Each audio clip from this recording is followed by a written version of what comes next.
Hello, chefs. This is Chef's PSA, and I'm your host, André Natera. Today, we welcome back Brent Weathers. He's a chef, he's a content creator, and he's hilarious. Today, we're going to talk about the competitive world of content creation, cooking without recipes, our favorite cooking shows of all time, and we're going to close up with some hip-hop talk. Stay tuned.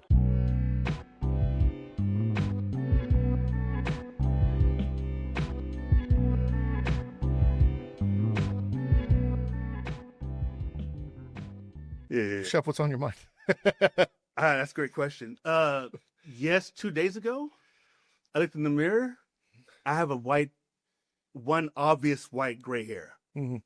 And that's not, I mean, this coming April or May is my 30th year in the business. So 30 years, only one obvious gray, that's You need some man makeup. So I went to dinner. I'm going to not drop a name. I went to dinner with 50 Cent. And I had the privilege of sitting next to him for the entire the whole dinner. time. Huh? The whole time. And it was stupid because everyone else at the dinner was more preoccupied with impressing 50 Cent with stories and talking to each other. And like, he wasn't like, you're not going to impress him with anything. Nah. But I sat right next to him and he was talking to me like Yeah. one-on-one. So it's one of these moments where I cherish, because I got to have dinner with 50 Cent and listen to him talk out of character for 2 hours or whatever. And we sat right next to each other. It was great. It was one of the most memorable moments of my life. But one of the things that he said, and I'll never forget this, he said, I have a public image. I'm not afraid of Just for Men. Yeah, I get. I think him and Jamie Foxx. Jamie Foxx admitted it or something. It was like, Jamie, you 50 what? And he's like, yeah. And then he said that he keeps it all. He uses it look good. I look at like whatever, like that. We're going on a whole different thing. But one of the things that 50 Cent did, which was it's a hot topic right now, is and we're both wearing white in honor of the Diddy parties. Oh my! I forgot who I was talking to the other day. And they said, as Chef's PSA gets bigger, eventually you're going to have Chef's PSA all white parties. Yeah, give us some time. We'll be catering, and all the guests that you've had on here. Yeah, they'll be. But who was catering the Diddy parties? It was. That's the thing. Well, it's like someone served finger sandwiches at the freak offs. It's a fact. And there's some people that's not saying nothing. And I know a person. She ain't been acting right, so I'll just say a person that actually is a private chef for the dude. And I know she has stories.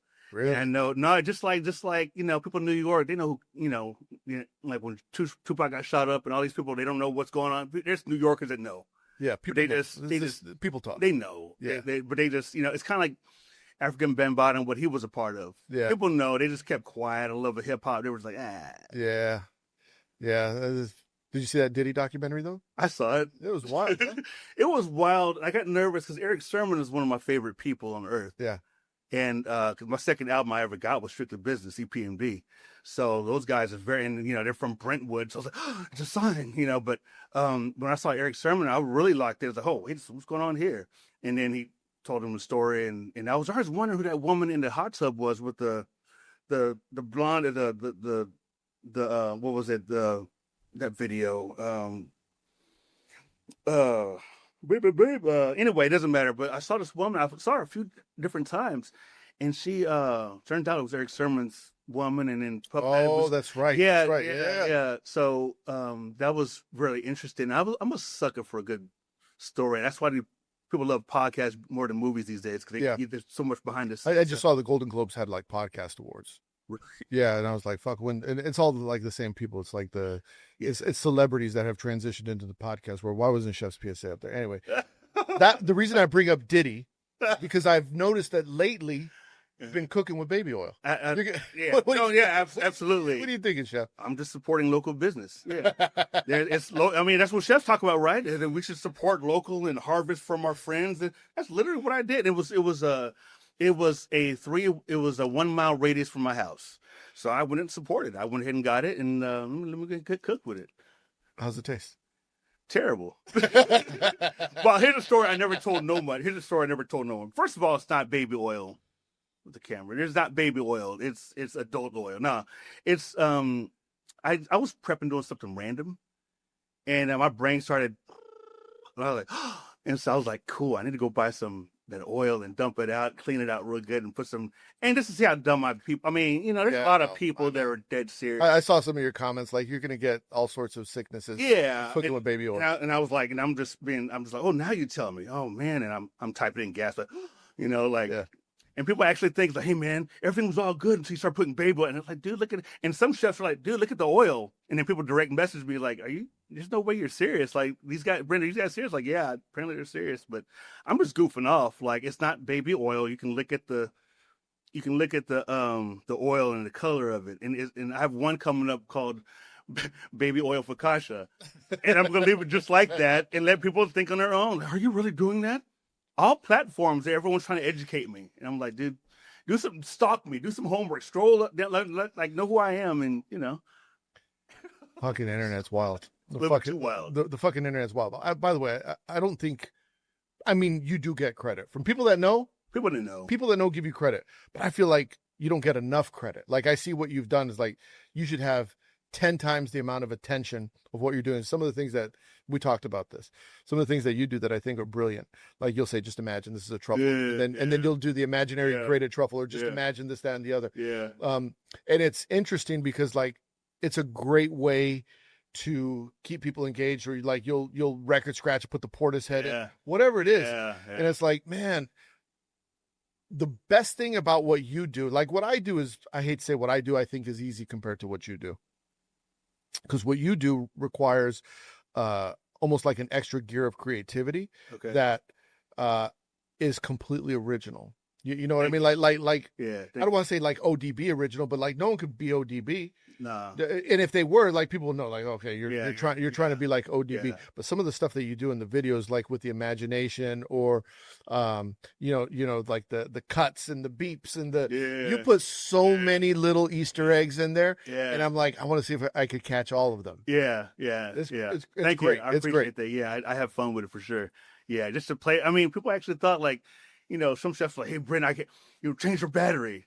Then I had to do a whole nother video where I did a cartouche one time, and I picked it up and I had to beep, and let people know, hey, look, it's not plugged in. It's called editing, and people don't even, I don't know. It lets me know who's watching the whole video. Yeah, who's reading. I do things on purpose. I try to see who's really, who the select few that really got my back all the way, and then some people, man, then analytics. Yeah, it'll hurt your feelings if you're not careful. You post a 45-second video and you'll see exactly how long they're really looking at it, like 7 seconds. Like, oh, but there's a few people that are die hard. No, your stuff is brilliant, and it's layered. And like, I'll read the caption because you put some crazy shit sometimes in the captions, like I'll just reading Rainbow or whatever.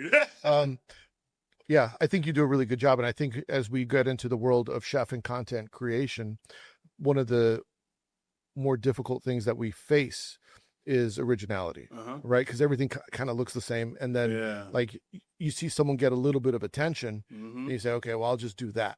I'll do exactly that verbatim. That's terrible. I hate that. Yeah, I hate that. That's a strong word, but I don't. Why would you purposely, word for word, take someone's stuff, everything they said, and acted it out?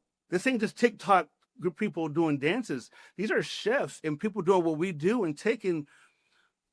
How do you sleep at night? Taking a chef's PSA, meme or a post that you post, same color. I mean, they took they just blanked their name out or something. Yeah, I've seen you just crop that out. Don't you understand? You've been doing this for a while, and this Joe Blow shows up and does that. And it's like, dude, we all know where you got that from. Everyone's looking at this video. We know that you stole that. I've had people call out some of these people in the comments, like they'll send it to me and be like, "Do you see this?" Like, yeah, I mean, I mean, what am I going to do? If you're stealing from me, to me, that's non-competition. If you're stealing from me, I don't view that as competition at all, because you're stealing from me. It's like you're not original. Like you are taking word for word what I'm saying and replicating it. I'm in my lane. Like, you got to figure out your own. Like, find out your own lane. Like, I don't want anyone sounding like me. On no album. Yeah. No, that was real. That was really, really real. Before I was a chef, I was listening to the chef, that album, Purple Tape, and my goodness, and then it feels good later on when you hear that was like, they were just pop. It was just recorded. They were just having a casual conversation. but it's a real conversation. I've heard a DJ use that same record to bash other DJs. Like, dude, I'm the one that came up with a style where I'm taking the needle, the head, and I'm just scratching it that way. You're clearly copying me. How about you just do your own thing? Yeah, do your own shit and be original. And be original. And like what Biggie says, like, don't my style you're admiring. Don't be mad. UPS is hiring. I love that. Yeah. And so it's a big thing. Don't copy word for word. I don't see how these guys sleep at night. Like you see, I have a whole thing. I took out the time to do the whole. I take time out of my day. I don't just put my face inside of the whole post where you can see my face. And no, I do the whole Brent Flicks thing. A friend of mine made that for me. Mm-hmm. I do the whole. I do other stuff where I just let people know, hey, this is me. So if you copy it, if you repost it, have at it, but you're still gonna see where this came from. Yeah, I mean, the repost is different. Like you're gonna repost it, there's a trace back to the source. Absolutely. The problem is taking what you said on a video and just saying, well, I'm gonna change this word and that word, and I'm gonna say the exact same thing. It's the same thing, man. Like you have to understand, there's hundreds of people. Even though the view got 100 views, Google image 100 people. That's a lot of people. Someone saw that. Someone saw it. Someone saw that post. I mean, there's so many people that could be like, hey, and trace it back to the original post. It's like, oh, that guy stole it. That guy's a fake. How about you just be original in the beginning? Yeah. Well, for anyone listening, because people got to know something that I say is like I don't argue with idiots, and I don't reward people that are behaving badly with my time and attention. Mm-hmm. But if you guys want to call them out, by all means, go ahead. Have at it. Yeah. Tag them. Yeah, tell them say, isn't that from Chef's PSA? Which yeah, I know my boy David Susio has done that a couple of times. I know that was beautiful. He said some respect. I remember that very vividly. Yeah, put some respect on his name. Yeah, like everyone's what I get on Instagram, and almost every other chef post. It seems like you're something Chef PSA is related, old school, new school. Somebody just release something old. Yeah. You're everywhere. And so, Yeah. And my business now, it's like, I'm more focused on the podcast 100, I don't want to say 100%. Obviously there's still a social component to it. But for what I do from a business standpoint, it's like, these conversations that I am very blessed to have, with some of the most amazing chefs and some of my friends and just amazing people. Like, this is the gold that they're missing. Like all that other stuff, the daily quote and the little cartoon and all that's just designed to get you here, because this is where the real gold is. This is where the mentorship is happening. Yeah. One of the things that people might not understand with the objective of the show is in the early days when I had stepped away from cooking. Sorry, Brent, I'm the hero side quest. Right? Your show. Hero side quest. When I stepped away from cooking, I started deep diving, because I was a chef. I didn't have time to fuck around too much with social media, but when I stepped away, I had all the time in the world, and I'm looking at social media and I'm hearing what people are saying, and I'm like, man, there's some negative voices out there that are saying things, but they don't know what they're talking about. That's true. They're just saying it's like, people forget your parents were young once too. Well, people forget that chefs were cooks once too. Absolutely. Right? They had to go through it. And it's like, man, someone needs to be someone needs to give access to the conversations that happen, so that people understand some of the things that chefs think behind the scenes, because you don't have the opportunity to talk with Brent. You don't have the opportunity to talk with David Breeden or Ron McKinley or whoever, fill in the blank. So it's like, let me bring you into the conversation so you could hear the things that are discussed that you're not privy to, because I'm fortunate because I've thought like this, and I have these friends, and it's not difficult for me to pick up the phone and have a conversation with someone. But for the cook in the Midwest, in a small town, it's just him and the angry line cook next to him, and they're just feeding off negativity for each other. It's like, no, let's bring the conversation back to professionalism and helping the industry. Because someone messaged me the other day, and they said, the industry's broken, and I think the business model is difficult, right? Because you have a small margin, right? So how can you pay people more when you only have 1%? Like, some money has to go into the bank, or else why are you even in business, right? Yeah. But I said, I don't know if the industry's broken. The business model might be broken because I love cooking. Yeah. I love hospitality. I love work. Like there's some great things in the industry. It's great. The industry's not broken. The business model, it's a little wonky. But anyway, I got. No, it's kind of filled with broken people, and you know the industry's. Originally, I was gonna write a book about how I can do this another 25 years. You know, it's not, and we love it for the people. Sometimes we can't stand it for the people. Now you and me are doing this and other stuff, and some of that stuff that I do. We're getting a lot of a lot of people that want to. We're getting the wrong people attracted to what we do, and it seems like they want to. It's not what's the word where their feet doesn't fit. What's this? Their shoes ain't that size or something of that nature. They're punching above their weight. Yeah, this is we're in a world of getting rich quick. We're in a world of like, I want to be like that tomorrow. And in this industry, it takes time to get there. Like the reason why I can do, look, the reason why I can cook in all of my cooking videos, there's never been a measuring anything. I haven't measured anything out. Well, when I was 19 years old, I was really baking a lot. And the first thing I started doing a lot was cheesecakes, and I started making breads. And just cause that was my bag. And then, you mess up a lot. I started understanding like what ingredient does what. So when I made pancakes, I started like, what's the difference between baking soda and baking powder? Why does it do this? And why does it? And I had a recipe memorized. And then after a while, I just started making batter off of memory, and then one time it didn't come out right. I was like, oh, that's what I forgot. That's why it looks like that, the clarified butter. That's why, why does it taste this way? Why I eyeballed the baking soda. It's a little goes a long way. And these are years of me playing around. You literally have to do this every day. Go home, do some homework, go to work for your chef or whatever. And then after you clock out, go home and get yourself together, but feel free on your day off, like research some stuff, like do some homework. And I've been doing that for years. Like I go home, my apartment looks like I'm a mad scientist or a mad journalist. I got cookbooks everywhere, writings all over the place, because I still like to go home, do homework. And nowadays we got YouTube and other chefs that are killing it. Like I would never know who Ron and Dan and all these other cats were if social media wasn't around, So it's okay to do homework, but it takes time to get to that point. And some people would rather not do the time. They would rather take your clip. They'd rather see something I do, bash it for views, hashtag Ukraine war. That's how desperate they are. Hashtag, it'll have nothing. I'll post a video about, I don't know, homemade, like pâte choux, eggplant pâte choux or something. They'll bash me and put like hashtag, whatever's current going on, just so they can get views. And some of these guys are getting paid. So it's just weird. It's just a weird. It's weird. And I'll tell you what else is weird, on that subject is you have people that are very negative. Yeah. And so like, by the way, negativity goes viral. Yeah. So I mean, for people that like, if you want some social media advice, negativity goes viral, but it doesn't last long. No. And I found that out as well. Like, my early chef's PSAs were very sarcastic, because I was still, I was very sarcastic, but I realized like the tone was getting lost on people, because I was doing it to be funny. No. That's my humor, sarcasm, right?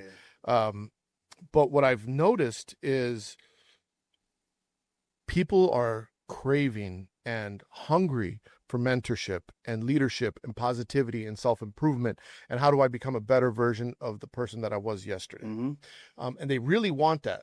They don't say it. They don't want to say it. They don't want to say that to their community. They don't want to say that they're insecure and that they could be a better cook, or they want to get promoted. But those same people that act shitty in the comments are the same ones in my DMs asking me for advice. And I find it very interesting, because I'm like, man, I really realized that there is a little bit of responsibility that comes with my job with Chef's PSA. Not a little bit. There's a lot of responsibility. I got into this to be a responsible chef, to bring professionalism to the industry and talk about the things that people aren't talking about. And I could just be negative and be like, oh, this sucks and that sucks, and come rant with me. But that offers no solutions. I'm more solutions based. Let's talk through this and let's figure out how to get better, how to find solutions in some of these things if we have them. Yeah. And I realize that people don't understand that. Like, I say this in when I do consulting and coaching. So I don't know if I've ever said this on the podcast, but the person who has one solution is more valuable than the person who could find 10 problems. And I tell people that it's like when you go into an operation and you say, this is wrong, this is wrong, this is wrong, this is wrong, this is wrong, this is wrong. It's like overwhelming, like to the person that you're telling, just like, okay, I'm busy. I know all this shit's wrong. I have eyes too. Yeah. But the person that comes in and says, hey, chef, or hey, whoever, I noticed that I fixed it. It's like, oh, you fix it. Your solutions based. That person immediately, their value goes up in the organization's mind. But people don't think that way. They think the way to it is by pointing out all the problems that we all fucking see. We're all on the same sinking ship, and you're telling us there's water coming in. Like, okay, how do we figure out how to get the water out? The person that figures out how to get the water out, they're the one that really has value. Yeah. Indeed. Yeah. I mean, goodness. Everyone has a different method of going about stuff, and there's a lot of people that really blew up off of negativity. There's a whole bunch of people that blew up off of positivity. There's a clientele for everybody. There's a client, whatever you're into, there's a whole market for it. There's a whole, whatever you got going on. You can be the guitar player that, just rips it and everyone loves that. Then there's the other guy that goes has just as many views, if not more, by doing the same 3 chords, and so there's whatever you got going on, there's a market for it. But yeah, like, it's better to find a solution for sure. Yeah. Going back to your video, sorry, I have a lot of digressions today. Go back to your videos. I think what's really interesting was that you said it earlier. You don't use recipes, and I watched that and it's like sometimes you come up with crazy shit. Yeah. People that are like, there's some gold in there. Like, I don't remember what you were doing. Parsnip pot of shoe. Yeah. Is it? That's right. Yeah. I did a parsnip pot of shoe the other day, and I'm like, man, that's a good one. Like, you could do that parsnip pot of shoe, and you could do, your own thing. It's like, what else? You could do carrot, you could do celery root. Like now your wheels start turning. Eggplant, whatever, right? I think I want to say I called it. I changed it from pot of shoe. I think I forgot what the caption said. Don't fiend or not, because I was trying to make a point. Like, there's palm dauphine, and then I said parsnip, and then in order to make a dauphine, you had to make a pot of shoe. So I think I put that in the caption. But what you could do is you could probably take that same dough and make Parisian style gnocchi with it. Correct. No, correct. Right. Yeah. All these things, or maybe change it slightly in parsnip spätzle. We can branch out from potatoes. Right. That was why, it was 2 birds with 1 stone. I did a whole salt crust, just like, oh, you can salt crust that too. I never thought about doing that. And then I did a whole different thing. So it was 2 birds with 1 stone. Yeah. I mean, you show a lot of things. Like, I think what's brilliant about what I love about you and your videos, and again, like, look past for the serious chef. Yeah. That maybe doesn't appreciate the brilliance because everything's serious to them. Like, look, okay, maybe look past that and see the creativity and the pushing of the boundaries of what you could do with food. Yeah. And I think that's what people are really sleeping on. Put it on mute. If you don't like what I'm talking about in the voiceover and whatever I got going on, just hit mute, and just, you can see, like, okay, for the hardcore, like, the Escoffier driven, the 3 Michelin, 11, whatever, those people, if you just don't like what I'm saying, because I'm goofy, I'm wired this way, I can't help it. Yeah, if you don't like what I'm saying, just mute it. But you can still see, like, is that he just did, okay, is that an eggplant? That's the eggplant parmesan he just did. Because I did a whole a salt dough, with flour one time, and I put that over the eggplant, just to, let people know, like, hey, I've never seen this before. I had an idea. Let me just do this. It has to work. And I just did a reimagined eggplant parmesan. And I don't know, great minds think alike. There's no way I was the only one maybe in the world to do this.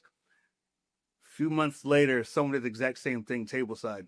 I wonder if I had abandoned that. Yeah. Just the exact same thing. I saw the video recently where they had the eggplant come out tableside, and they did the whole, like, I don't know if it was crusty. I think it just came out. Yeah. Cooked, and they can slit it open. They butterflied it for the sauce, and they whatever, just like I did in the privacy of my home. Yeah. So I was like, I just wonder. It's just great minds think alike. I'm not taking credit, but or what did you do the other day? Not the tortilla. What did you do? Ron McKinley's. Yeah, that was great. The Petivier. Yes. Yeah, chalk cheese joint. Yeah. Yeah, I saw that. I was like, giving Ron McKinley a run for his money. But it looked great. No, it looked great. I had fun, and I'm honest as possible, because, like, what happened was I forgot to buy spinach and to make a green crepe. Yeah. I wanted to rock with a green crepe, and I totally forgot about it. So I had green food coloring because I was trying to do a macaroon for something else. So I was like, let me just do this. I accidentally put too much in, so it went way past green. So if you look at it again, there's this thick crepe. I was like, look, it's 4 in the morning. I'm not trying to redo this again. Yeah. And so what I want to do is just like open people's eyes to ideas. Yeah. This is what I'm doing. I never heard of this before. It was I mean, whatever, but like that little big old thick thing of crepe, and it was green. It's kind of off-putting green, but it tasted so good. But I'm just being as honest as possible. Anytime you see me do anything kind of video, yeah, it's one take. I'm not sitting back doing, And if you fuck it up, you're keeping it in there. Like, no, that's not keeping it in. I say pretend it's perfect. Like last night, I did a video where it was overproofed bread. I fell asleep. I was going to do these little rolls, whatever. I have to edit the video. I like the video already, but I did these little rolls, but I fell asleep. The oven was on, it overproof, and I just used it anyway. I was like, hey, that's not what I had in mind, but here you go. Yeah, a lot of the things that you do are super interesting, and I think if people just watch that, I think what you're doing extremely well. Again, to reiterate the point, is you're challenging how people think, and if they just think like that, okay. I don't remember what you did the other day. I also thought was really cool. I think you used gelatin instead of transglutaminase. Oh yeah, I didn't have TG. Yeah, I didn't have that. I didn't have the meat and what do they call it, Muglu, and I didn't have the transglutaminase. I was like, gelatin. I got gelatin. Let's make it happen, and it happened. And then somebody was encouraged and inspired by that and did it for I've never tried it. So how good does it work? I mean, exactly. I mean, it's not. No, I mean, yeah, but no. It's like because I was playing, but I was like, I wonder if But it was when it came out the circulator. Yeah, it was stuck. But when I started cooking it off, I think I was meddling with it too. But a gentleman that saw my video, he did it he had a New Year's Eve dinner, and he did it, and he said, oh, he gave me props and everything. He was like, yeah, thanks to Brent, good idea. And he had to, it was kind of like what Ron McKinley does, with the thighs. Yeah. Thighs and the moose or whatever. And he did something similar to that. I don't know if it was chicken thighs or not. It was something like that. And he gave me props. Oh man, thank you, Brent, I use gelatin for this. So the idea is to use transglutaminase, but if you don't have it, there's got to be. I want my food to be grocery store friendly. I don't want to have to stop and get a Terra Spice account because friends are coming over, in a few hours. Yeah. I don't have, if there's some things you can get at the store now. You can get xanthan in xanthan gum. You can get that at the store. You can get agar at the store now.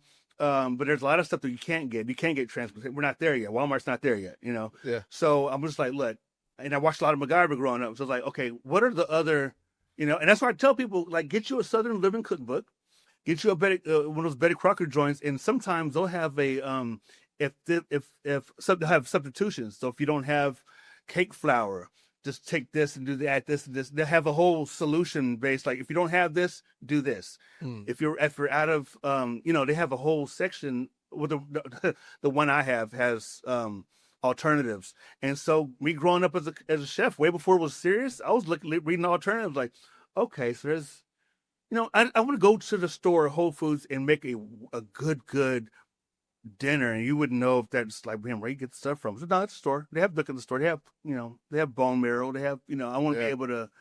I don't want people to overthink it. Yeah. Well, like I said, I thought it was brilliant what you did, and I think a lot of the things that you do, I think people are sleeping on. I think they should go back and watch some of your old stuff. I mean, we were just talking about the lobster. So the way that you do the knuckles, like, I'm a scissors joist chicken. Split the knuckle and pop the meat out. Mm-hmm. You're like, you could do this and stick your pinky in or whatever. And I saw that. I was like, now, by the way, I saw that. I was like, that's pretty cool. I'm still going to use my scissors. Do you think? But it's like, I never see that. Yeah. I've never seen it that way. And I was like, man, now I know another way in case one day I forget my scissors. No, yeah. And I don't know. I think it was a thing where I didn't have, maybe I didn't have shears. I didn't have the joist change joints. I didn't have it. And I think that, because sometimes you get lobsters that are very soft shell. Yep. To where you can just like, when the meat comes out, Yeah. There's that. And then, but I think honestly, it wasn't like my very first lobster. I figured it out. It took me repetitions. It took me, my 90th lobster. I'm the 5th week of me doing lobsters all the time. I was like, oh, wait a second. All I got to do is take this and snap it back. I've never heard no chef, no cookbook, all of our favorites. I've never heard them talk about that. They all say the same thing. Do this and do that. And this wasn't in the cards when we do not eat so something happened. I don't know why. I don't know what happened. I just took it, snapped it back. And that top part came out, and whoop, and it came intact. You know, and it's faster that way too. So happy accident. Yeah. If you're a lobster enthusiast, just check it out. It's faster and it keeps it intact. And one dude, there's a famous guy that we talked about earlier, and then there's also some other civilians and some other chefs and cooks that should know better. Why on earth are you taking a pot in a butter warmer in a skillet and you're banging? That doesn't make zero sense. But unfortunately, that's a standard with a lot of chefs, and you'd be surprised they got Michelin next to it. No shade, congratulations. But like, if there's a way we can not do that, I don't want to be, because some of these kitchens are very quiet kitchens, you know, and some of these people and some of these chefs are on edge. Yeah. They're already on edge, and you have to banging lobsters when it's a delicate meat. Yeah. If it's delicate, you treat it that way. Well, that's one of the things that I truly believe in, is like, it's not a one size fits all answer. What you're going to do at Macaroni Grill is not what you're going to do at a 3 Michelin. What you're going to do at the Waffle House is different from Macaroni Grill. What you're going to do in one place is not, you know, it's where you're at and what's going to be most efficient. And my thing is like, what's the most efficient path to the most delicious result? Yeah. And if you could find a more efficient way that's going to require less effort. It's like energy conservation. You got a lot of other shit you got to do. Yeah. And if you got a lot going on, then hey, you know what? Maybe this method is better. Yeah. There's a lot of stuff like that. But what I was going to ask you, because one of the things that you put up is these why videos. Oh yeah. You're always putting up the why. You know, the little. Why is this going on? No, it's kind of it's because. Oh, by the way, you put up a video the other day, and this dude come in like, that's enough of him. And you. Oh yeah. Who's that guy? He's in all your videos. Give him a shout out. You know, his name was Malcolm Randall. I told him, I said, dude, you and me and Mike. Dude, one guy is like shy. And the other guy is like, okay, he's kind of scatterbrained, but the way us three work in the kitchen, we need our own show. We need all that. I told him, I said, dude, I'm going to do this. You can't have it on food. You got to get this like on HBO Max. No, because the dude with the shag, he's a whole master chef. Yeah. He's a whole pastry chef. Like he does pastries at a high level. Yeah. But when you look at him, we see a guy with Dallas shag, and you know, he's just not, you know. His mind is not on that. I'm like, dude, and he works like I do. We don't need recipes to do the Parker House rolls. Yeah. You know, he moves, and me and him, we go back and forth, and I've helped him out on some level and whatever. But and then Malcolm, he's everyone's favorite. Like he shows up to work, party starts, leaves, party's over. Yeah. Like he gives people. He's just so passionate. He's so giving, and we all three of us need it. I'm telling you, say, look, y'all. With or without you. I mean, I'm gonna do this with or without y'all, and I would love for, you know, if I ever blow up, I'm gonna need some people. The day I sign up, Brent Flicks, whatever, I'm gonna need some sidekicks at the table or something. And we got this. And I can't. You can lead a chef to you can leave a chef. What is it? You can lead a chef to the cutting board, but you can't make them. Never mind. Whatever. Back to the why videos. What got that started? I worked at a lot of restaurants that were very, very strict and you know, regular stuff, you know, wouldn't fly. And so, you know, I don't take pride. We're in a world now where everyone focuses on, like, look how pretty this plate is. Look how beautiful and nice everything. Yeah, look how beautiful and nice everything is, or whatever. And when I was at Cry Wolf and other restaurants before with Stephen Piles and other spots, like Floor Street and whatever, we just felt it was very like the Michelin plating and very thoughtful. We had bells and whistles, and a dirty walk-in would never fly, like, you know. So I saw that. It's a long story, but long story short, the foundation was shook. I couldn't quite. People say, "Brent, just leave," and at the time, it would make sense one day, but I can't leave quite yet. It's a story. It's a thing. But I just started pointing out, like, on Earth, why y'all? First of all, I'm not the only one pointing out bad spelling, but then it was stuff like, what got me 2-point-something million views on TikTok was me opening up a big old thing of forgotten bordelaise, and then when I opened it up, it was bad. It was like it was mold all over, mold everywhere. Yeah. And I went up to it and I got a big old scoop of it and acted like I was going to eat it, and on TikTok that 2-point-something million. And you got a bunch of people telling 80% roasted me. It was great. And then, like, there's 20% like, dude, y'all never worked in the kitchen before? Like, y'all know this, you know, y'all putting this blame on him. It ain't him. So what I want to do, the end goal for me doing that is to show the good, the bad, and the ugly. I'm not going to sit in front and tell everyone what we do is beautiful and nice, and we need to have him here. Anyway, where's he at? Anyway, I don't want to sit here in front and not show everyone the whole thing. We have people in culinary art school leaving because they're leaving school, coming to the restaurant industry thinking that everything is going to be all. No, you're going to work with people that don't care. You're going to work with people that don't want to make things happen. And so since I was working at that restaurant and can't leave, I was like, wait, no one really cares that much. Let me monetize this. let me get paid off for our stupidity. That was the bigger. That's literally what that was about. If y'all gonna be dumb on my watch, because this is what I used to do.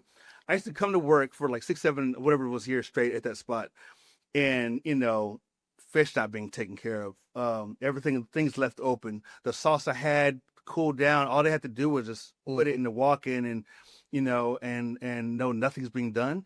And so I was like, okay, let me just, instead of me getting my heart rate worked up, let me turn this around so maybe I can get some money out of this. And that's literally what I was doing, and it became a thing. And people want white shirts, they want white stickers. You should make them. Yeah, no, I have a whole thing of stickers. I should have brought. It should be like the little piece of paper though on the shirt. Yeah, yeah. I have a different. Yeah, I have pencil lines. Yeah, no, you do a couple. No. So I'm just being honest. I can sit here in front and do these goofy pickups, and there's times where I do videos where my apron's dirty and my chef coat's dirty. I don't stop, and there's so many times where the range is so horrifically, whatever, and I get roasted for that too. But I'm just showing. I'm not going to stop and make sure everything is. I mean, maybe I should, but I don't. I'm just being as raw as possible. But I've been places before where we had to clean that kind of stuff every night. Where I'm working at now, no one's checking for it. So I was like, okay, cool. I'm not going to be the only one outgunned here. So I'm having fun too, man. I'm just showing people that. Yeah, I think, back to what I was saying earlier, your style is your style. Yeah. You can't let, I look at Hanalei, the lady line cook. Like, her style is her style. That's her style. If I see someone doing something that she's doing, it's like, I know, that's her style. Like, let her do her thing. No. Everyone, I know we both know Ishmael. Shout out to Ishmael. Yeah, he's dope. He does his thing where he's very serious. No, he's like the music behind. Yeah. And I'm not going to impersonate, but he's that's his style though, because if people saw me. If people saw you with the 3 stars behind you and the serious thing and the low voice, and it's legit his style. It's his style. His crew will be like, yo, hey Ishmael, yo, you see this guy Brent? Yeah, what's going on here? He licked, whatever. I need to be as honest as I possibly can. That's why I thought about doing a parody, but I would embarrass myself too much. Hey guys, today tune in to, Brent Weathers live in the kitchen. Yeah. Don't forget to like and subscribe, hit the button, and let's get started. So today, I'd rather have a fire beep in the background. Yeah. I'd rather, cause there was a time, recently I wore your sweatshirt over and over, but it turned out that's just it was my go-to. I thought I was going to wear something else, and I thought it was another sweatshirt, but it was the same one. Yes, I take showers and I do laundry, but it was the same one. And I was like, hey, I just want to be as honest as possible. Those live videos, I don't take pride in that. Like, I don't. Keep wearing the Just Cook shirt. You get it. Shout out. Yeah. Go to shop.chef. Yeah, no, get your shut. No, and it's comfortable too. That's probably the other reason why I was wearing it. Yeah. Yeah, but I mean, I don't want to sit back and okay, I don't want to overthink it. I just want to let it be. By the way, for people listening, I love Ishmael's Kitchen Quest. That's my dude. No, he's dope. He's dope. I talk to him all the time. He's a really good human being. Yeah, he's I love that dude. Like, shout out to Ishmael. I know he's probably listening. So, well, God willing, I'll be on this. He asked me to come back on, so we'll see. Yeah, he's a good human being, man. I really like that dude. Like, we just need more people like that. That's all. And we need more people to have a lane. Be true to themselves, and he has some viral videos too, because he's Marco Pierre White has one. I'm not gonna but no, much love, much love. But he does his thing, and he has videos like really taking off because he has that's what he wants to do. He cares. And you have your thing, I have mine, and that's all I ask for. We are all different. God made us different for a reason. The police take our thumbprint for a reason. We're supposed to be different. Yeah. I'm not going to take a bunch of people, in style. Even AI, right? Because people know I love AI. Yeah. I've been talking about AI. I think I was probably the first chef to start talking about AI. But I also realized AI should amplify my voice. Sure. Not I'm not here to amplify AI's voice. Right. And what I see a lot of people doing is like, you know, you could tell when they haven't put any thought into what they're doing. It's like you're reading the fucking script. You can tell. You can tell. Like, come on, man. You can tell. You gotta put a little bit. I would you. please be you. Please be you. Back to Wu-Tang. Like I really felt when Ghostface was saying what he was saying. It applies to chef stuff too. It's like, dude, just be original. Like, I tell you one thing. Here's one. My phone's being charged. Here's one. You ready? Okay, cool, sweet. I don't know about. I have an Android, whatever. But like, there's that little square. No, whatever. Yeah, whatever. There's a little square bottom with the thing. I would know. I've never seen one.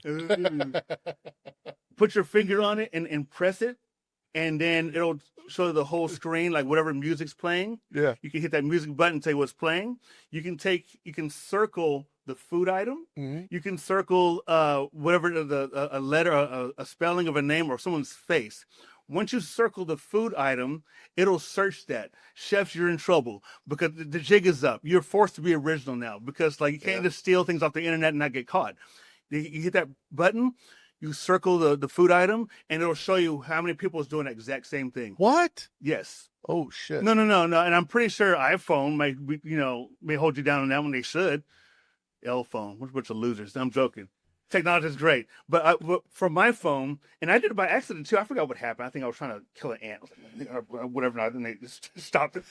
Something. I'm clean for the most part, and so it froze, and then I was like on Earth, and I was like, and when I circled it, it was like dope, and you can circle this right here, show you where to buy more of these. How many people really? You can. It'll say at the bottom, will say ask you want to go deeper on this. Do you want to, it'll give you options. Like you want to ask where it's from, who made it, what the net worth is.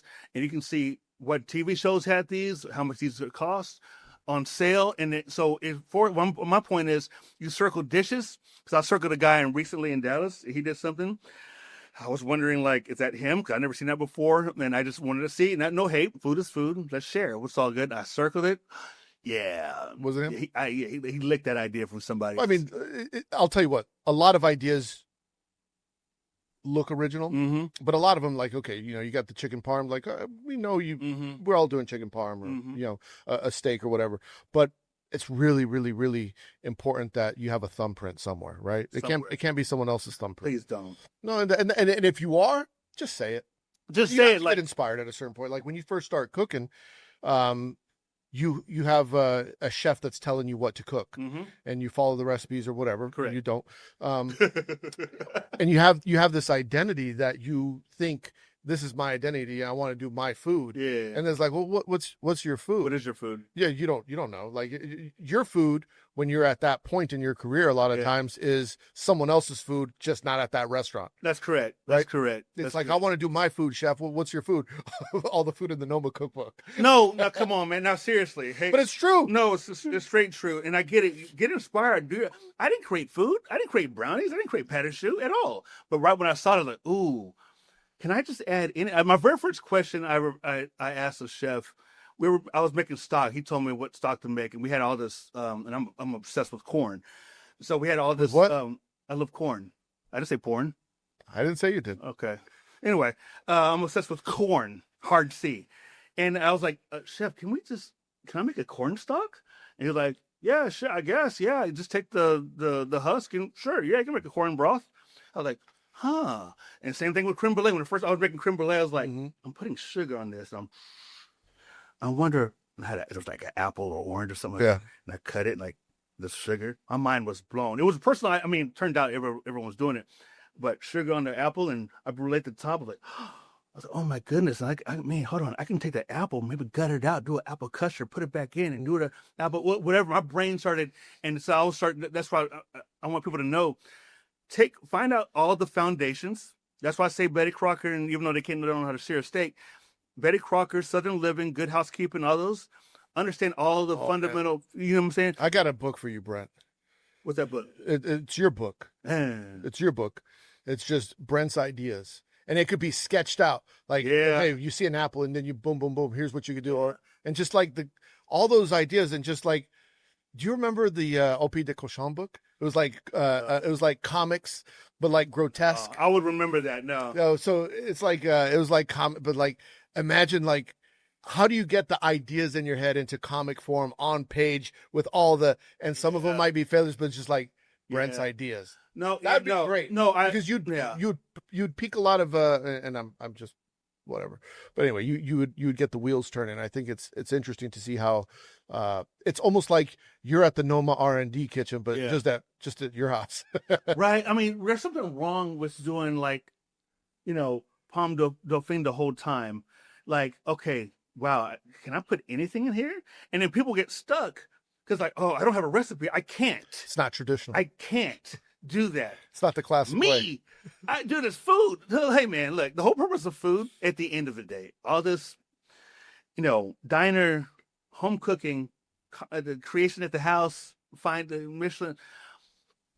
Yeah, there's at the end of the day, food is to give your body fuel to get from point A to point B. Mm-hmm. All I'm saying is make sure your food is, you don't even have to season it. Just make sure you don't kill nobody. Mm-hmm. Hey, that chicken, what's up with that chicken? Nowadays, it's a style, some of these dudes on TV, they're like, for shock value, one guy was like, yeah, I'm going to keep eating raw chicken every day until I get sick. And I was like, here's day 103, I'm eating raw chicken. So I guess he's trying to debunk stuff.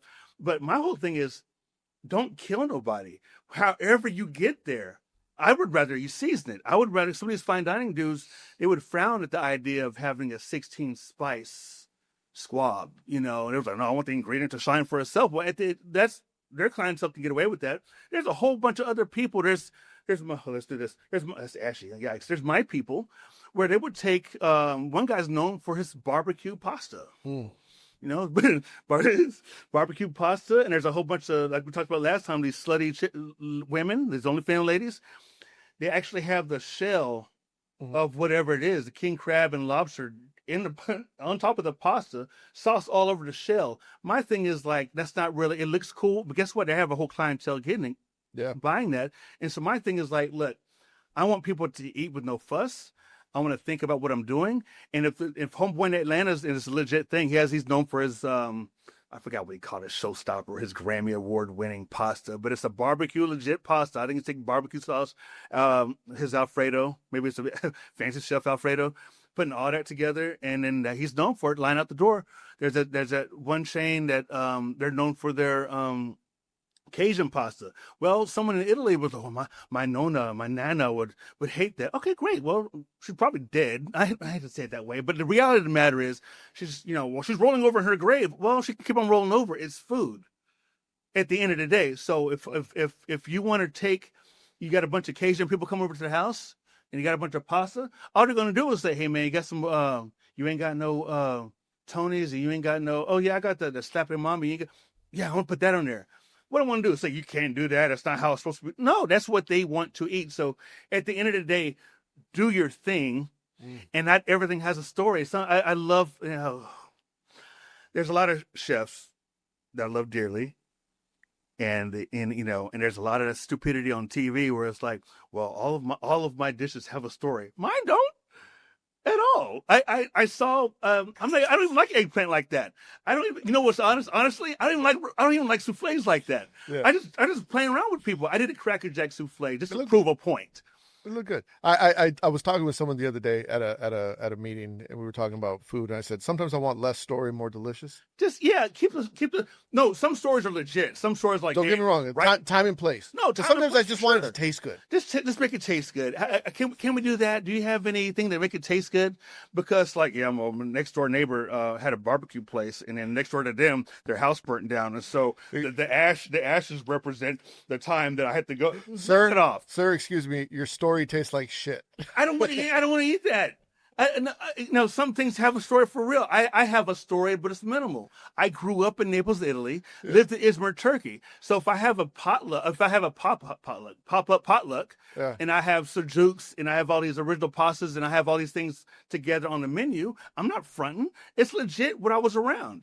You know what I'm saying? And I have my own, and I put what, I may do another Petivier with that kind of stuff into, because what I remember liking and enjoying. I just want to share it. Yeah.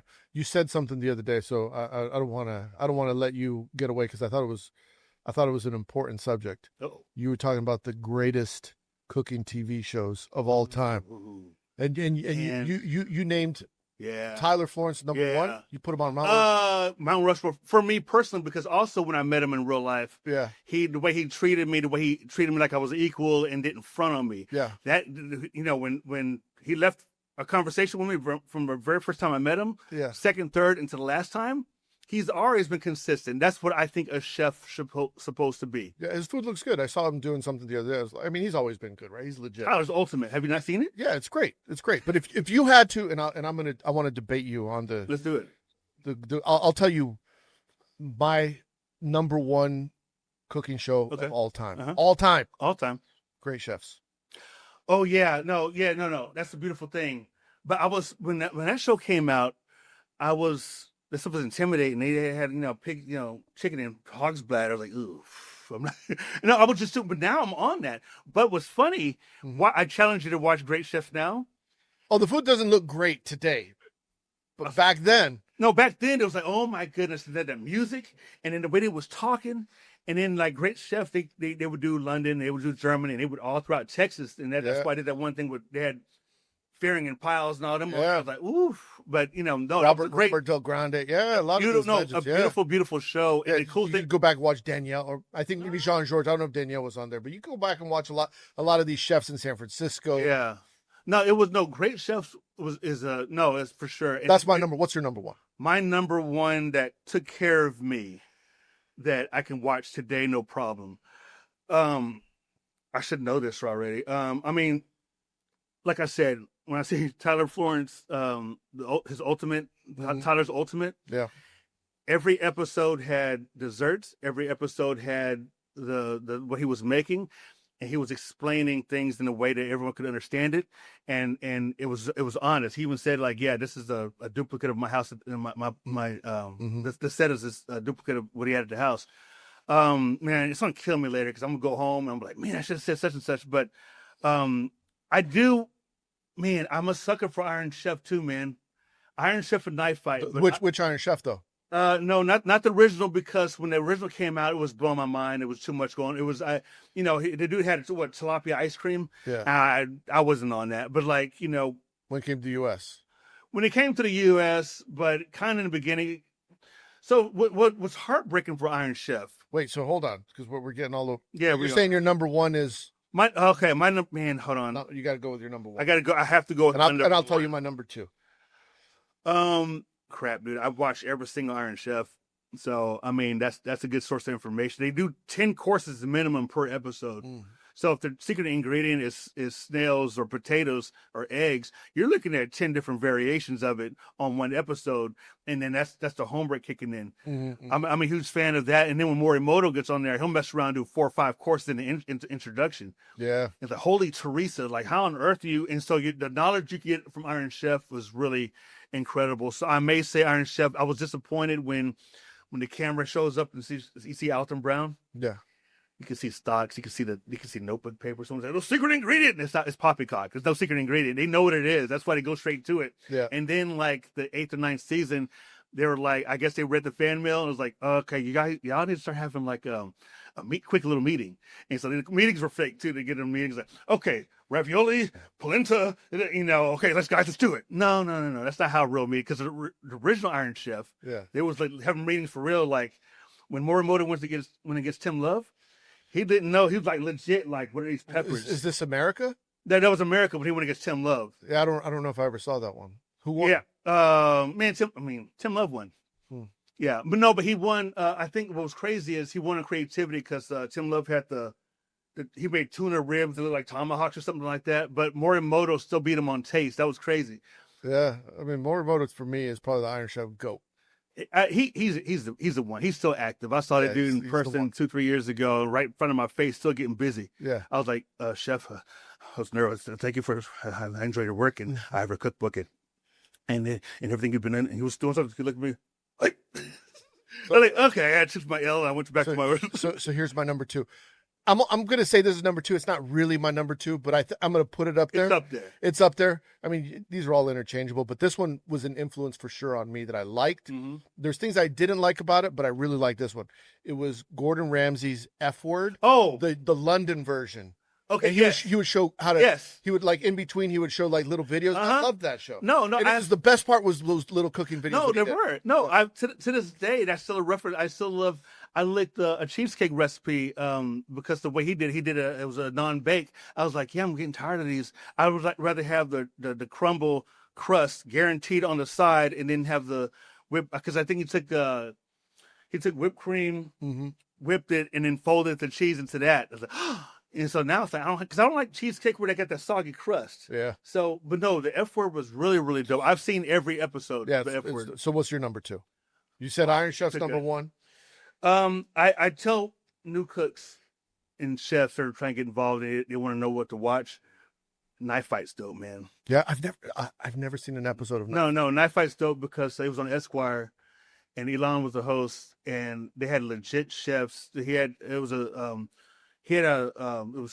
restaurant in Brooklyn, and he had a restaurant, or they taped it in Brooklyn, taped it in Los Angeles. I think he had restaurants on both coasts, and apparently in real life they would close the restaurant and have real life battles. Yeah. And then I don't know what happened, but next thing you know, they had cameras, and so they would have chefs actually go at it. The reason why that's a dope show is because he says, yeah, give us at least 2 dishes, and it's kind of like the chop style.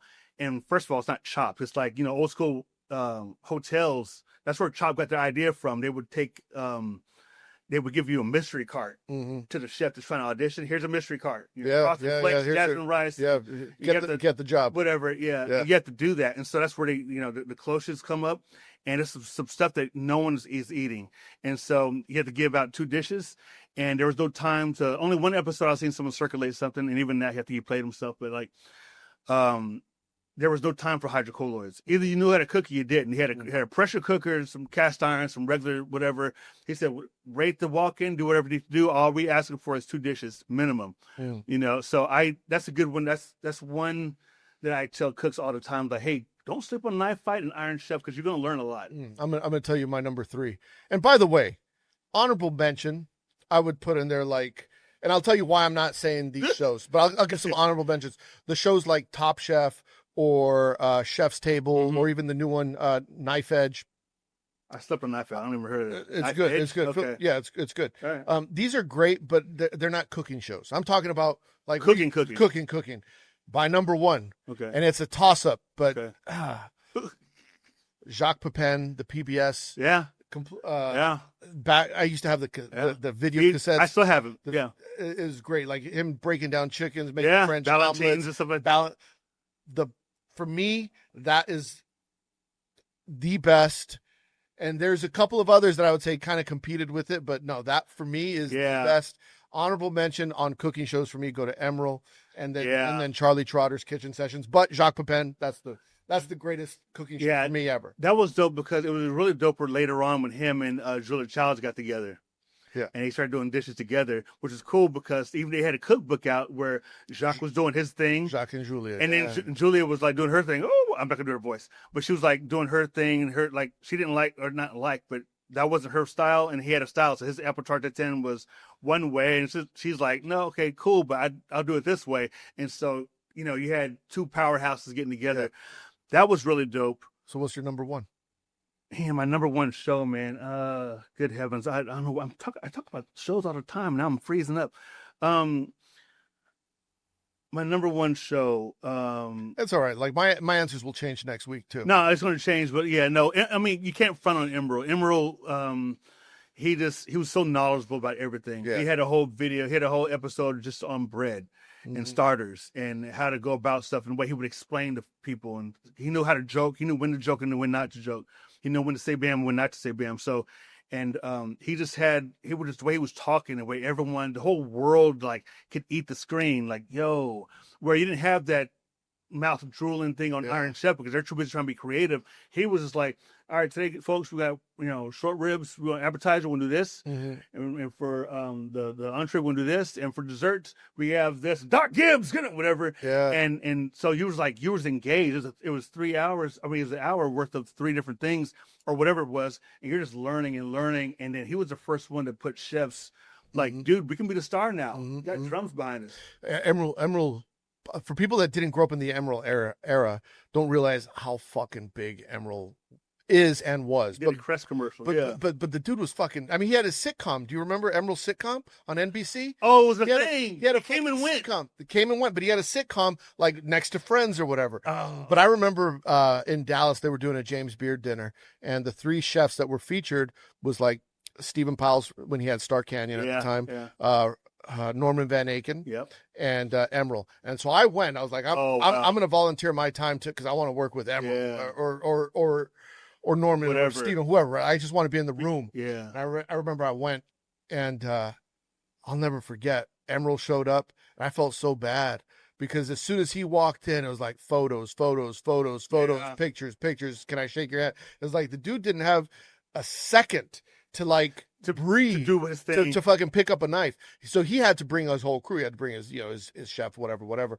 And I remember thinking like, damn, this dude is like, people don't understand the level of celebrity. He was like, he was the Leonardo DiCaprio of chefs. No, he was. I guess Leonardo's not that. He was the he was the Timothy Chalamet. So here's a, it's not even a guilty. Chefs, that's funny. This is not even a guilty pleasure. This is something I actually enjoy. People didn't like Guy Fieri at first because he was, I guess, 2.5 Men came out at the time. He was dressing like the Charlie Sheen. He had those Charlie Sheen shirts on, whatever. Yeah. And he didn't look like a chef. This thing, they give Bobby Flay the same thing. He's always white with red hair. I don't know. He's standing on cutting boards. But like, Guy Fieri went through so much. And even his little TV show, he had a show that came on, I think, after Tyler Florence's Ultimate. And he was showing people how to make a dry aged box. He was showing like he has his own style. And then later on, he did the dives in that one. Yeah. The reason why I like that because you're showing people. A lot of these guys are like they're just like legit restaurants, and some of these people, they're not measuring either, and they are making bread from scratch. They're doing all kinds of stuff, and it's a company. There's most importantly. Line is out the door. It's a packed restaurant. Yeah. So you can't front on what Guy Fieri was rocking with. If you don't like what's going on, it's muted. But you can still like. I respect Guy. He's great. I got a ton of. No, seriously. He's one of my bucket list people I'd love to have on the show. Yeah. All right. That may run you. Call me. Where's Guy? Yeah. No. It may run you. Yeah. No. No. But what's cool about Guy is that it's the whole story about Joseph.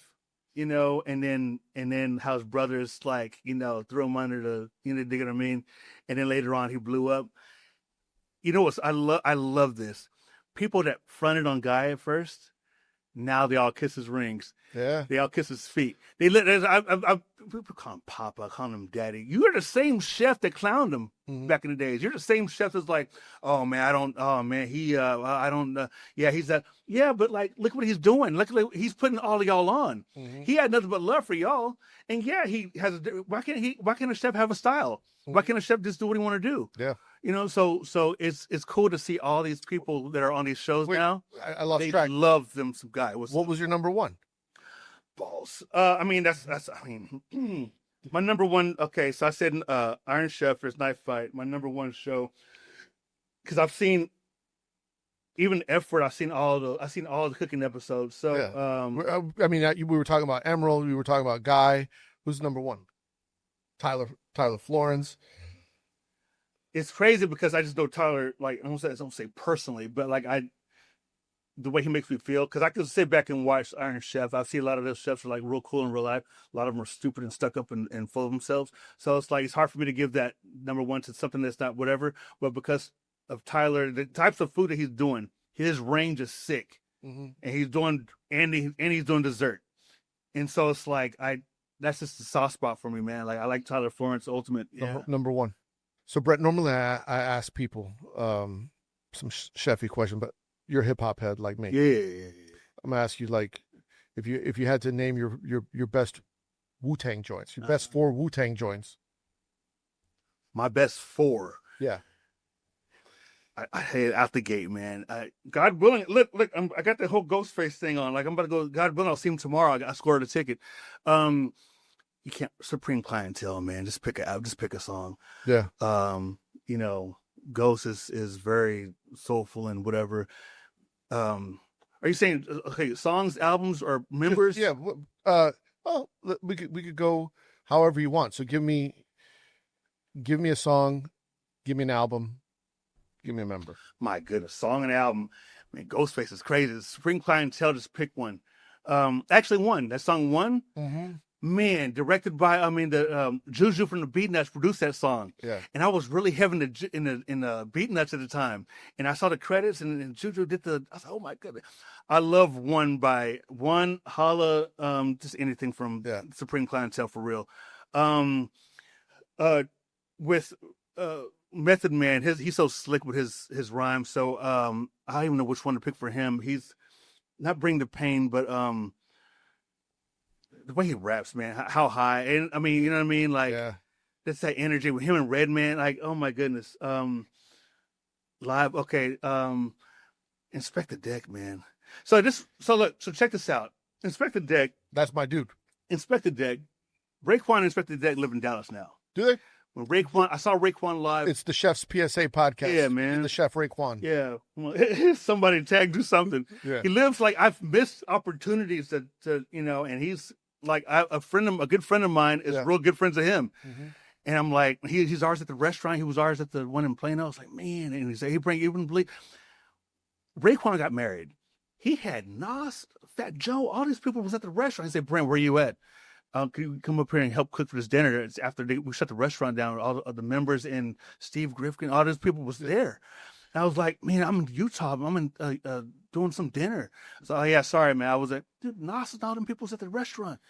Anyway, man, I wish I could go back in time. But that only built for Cuban Links, by the way, for me, it's my favorite album of all time. Like, to me, that's of all time. Of all time, that only built for Cuban Links album for me.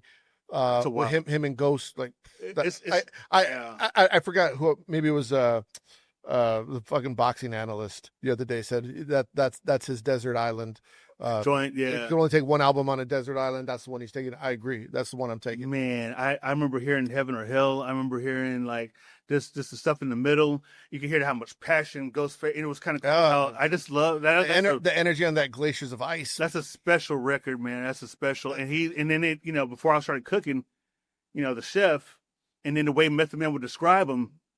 Yeah, I mean, there's a reason. I mean, Method Man named one of his kids Raekwon. You know what I'm saying? Like, yeah. But we got off track. We were talking about Inspect the Deck, which, by the way, I like Inspect the Deck. Lyrically, I just feel like he never had the beats in production for an album. But when he's a feature, I like his Czarface stuff. Scary. His stuff is scary. His lyrics are just he's scary. He's scary. He did. I listened to a lot of Gangstar in that one joint, Above the Clouds. Oh my goodness! And then it's just insane. And then when Raekwon did the Can It Be So Simple joint, did it live, and then Inspect the Deck shows up, and so I mean, these are just guys that put in a body of work. Mm-hmm. On that Genius album, the GZA album, Inspect the Deck, and the Genius on Cold World. Yeah, like that's a good pair, I think. No, it really is. I wouldn't be mad if they put it like a whole, you have Raekwon Ghost album. Yeah, put a Deck Genius album. I'd love that. Yeah, I think the reason why we love Wu-Tang Clan so much is the same reason why we like, we watch Full House and Growing Pains and Family Matter, all these TV step by step. Like the hardest core gangsters at school that had brung drugs and guns to school, they can still name off the cast on Full House because like the idea is it's a family thing, and it's togetherness. Mm-hmm. People don't even know all their rhymes. There's only like every Wu-Tang whatever. There's like 10% that's like they know quoting all the but it's a whole vibe. It's a whole energy. These guys are keeping each other accountable. Yeah. When ODB had an album, you thought it was another Wu-Tang record. When Raekwon had one, when Ghostface, like look at their futures. Everyone has, it's an individual album, but it's still Wu-Tang. Hold each other accountable. I remember when Genius was, someone was rapping some rhymes to him, and he had to be honest, like, I wasn't really feeling that. And as a brother, took it and started over,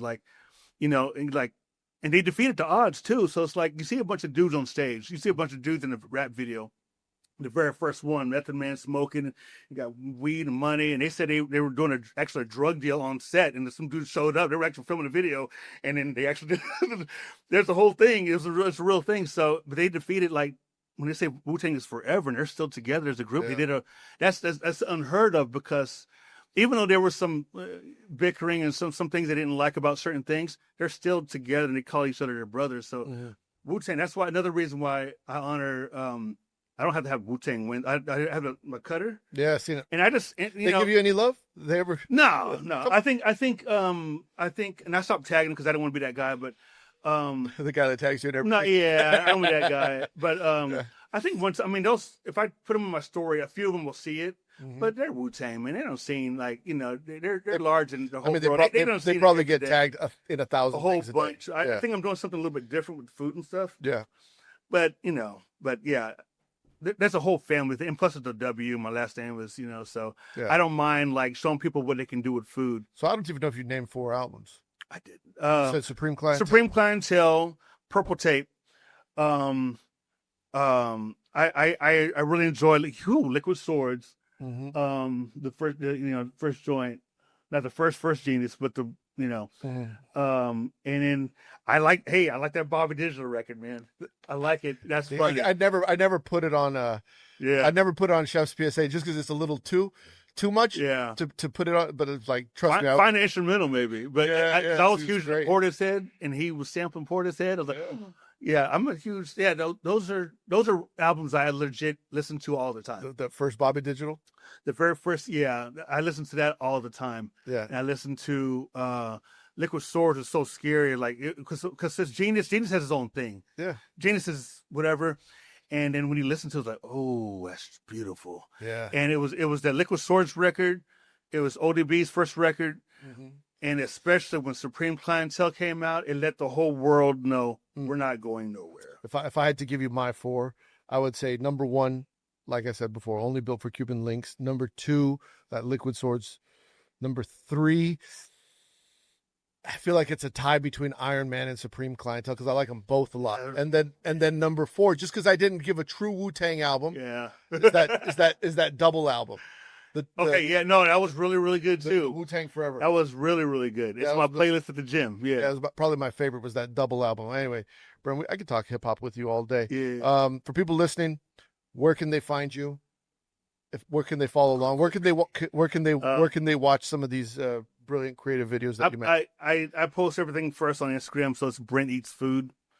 But if you type in Brent Weathers, something will pop up that you may like. So you doing collab dinners, like guest chef stuff? God willing, next week, a friend of mine wants to collab with I would love that. Yeah, please. Yeah. No, oh my goodness, yes. Book me, please. Like if Fancy Chef can shoot a shot and get it, and I'm in Austin too, rocking with you, that's a beautiful thing. Book me. I love to cook. I'm silly. I'm Scorpio. That'd be dope. I would love to do some, fly me out. And I'm reasonable. In the words of Lil Wayne, I'm reasonable about my prices. I'm reasonable. Yeah, let's book me. Awesome. For sure. Thank you for coming back. Yeah. Thank you for being on the show. This was good. It's been too long. Thank you for holding me down. I appreciate it. Thank you. Well, I hope you enjoyed the show. If you want to support the show, you know what to do. Make sure you leave 5 stars, nothing less than 5 stars. If you're listening on Apple, Spotify, if you're watching on YouTube, like and subscribe. Comment, let me know what you think of this episode. Go to chefspsa.com where you get everything, the books, the merch. Go buy a book, go buy a t-shirt, go buy a hoodie, go buy this hat. Beautiful and nice. Go get it. If you want early access to episodes, subscribe to my Substack. I'm going to link them in the show notes. We'll see you next week. Hit the porno music. No small drink in the kitchen, mixing, dropping chef knowledge, no fiction. Stirring up the beats, heating up the session. Listen close, class is in session.